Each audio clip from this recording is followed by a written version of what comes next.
जय माता दी, नमस्ते, प्रणाम। आप सभी लोग का स्वागत अभिनंदन हमारे चैनल में है। आज आप सबके बीच में एक बहुत प्यारी सी कजरी गीत लेके आए हैं।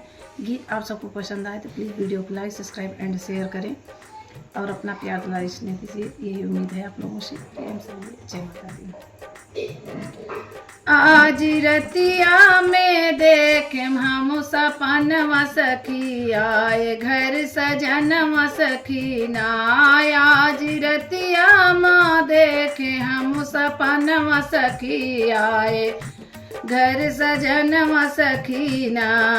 आए ससुरु हमारे लैके डोलिया कहारी, आए ससुरु हमारे लैके डोलिया कहार। उनके आगे पीछे बारह बजनवा सखी, देखे हम सपनवा सखी ना। उनके आगे पीछे बारह बजनवा सखी, देखे हम सपनवा सखी ना। आज रतिया माँ देखे हम सपनवा सखी, आए घर सजनवा सखी ना।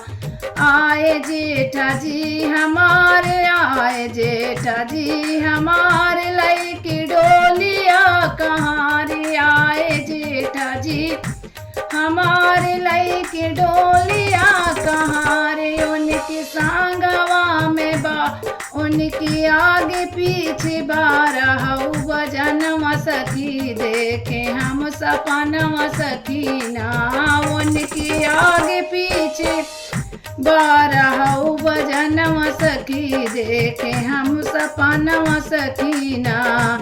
आज रतिया माँ देखे हम सपनवा सखी, आए घर सजनवा सखी ना। आज रतिया माँ देखे हम सपनवा सखी, आए घर सजनवा सखी ना।